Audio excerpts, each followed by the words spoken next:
Welcome to Fix It Friday. This is Stamping with Diane Hughes, and I am Diane Hughes, an independent Stampin' Up demonstrator. So today I want to show you a couple of things. Our ultimate goal is to get a card that looks something like this, but I had a little trouble along the way. First of all, as I was stamping, I noticed that I didn't get a good image. I'm going to stamp with Old Olive, which should be a pretty decent inking that should show up pretty brightly, but it didn't. It took me about 3 tries to get it. So obviously my first issue is I'm going to re-ink my ink pad.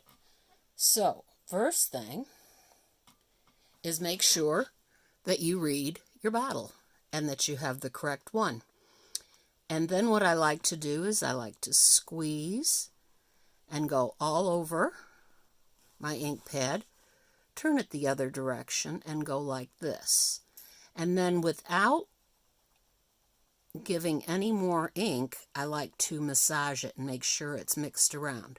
Now it's probably a good idea to let that set for a bit. So don't do this at home, but I will see how this looks right now. So I'm going, and obviously because I have the Stamparatus, I can do it right in the same spot. So I'm going to ink, and there you have it. It is a little splotchy, that's why you would let it set for a while. But that does add character, I guess, so I'll go with it. Anyway, that was my first tip, was how to re-ink your ink pads. Now, the other thing I noticed with this card was the first time I did it, I was using my sponge daubers. And while my green one did real well down at the bottom, my blue one was a little bit old. It wasn't working as smoothly, and it's had a lot of wear and tear and classes on it. The other thing you do not want to do is you do not want to just plunk it down in the middle and start. Obviously, you get that circle type thing. So the first thing I would say is start off the edge. So let's start with a brand new one and see how we do. So I am going to use Pear Pizzazz because we know my Old Olive is a little dark, but I'm going to ink it up. And then I'm going to come in from the edge.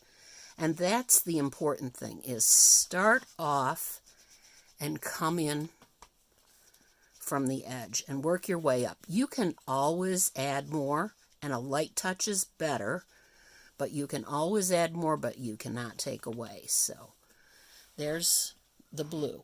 Now, another thing you can do is you can use our stamping sponges. And I'm going to get rid of the pear. I'm going to move to the Misty Moonlight, and again, starting off the page and coming in, and oh, there's still a little bit, but keep adding.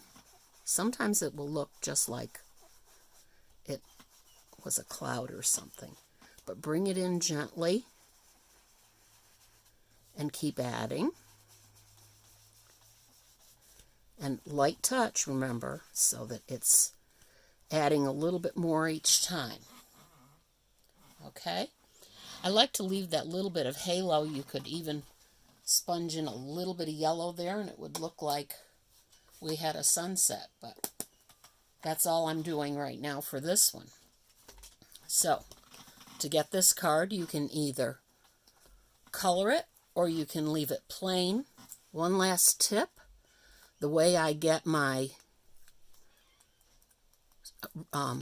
twine to stay in that position is I use the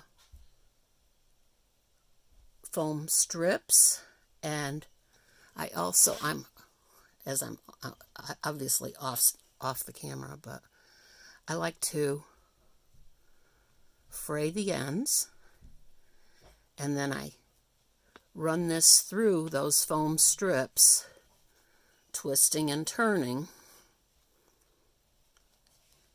and that gives me that twisted look.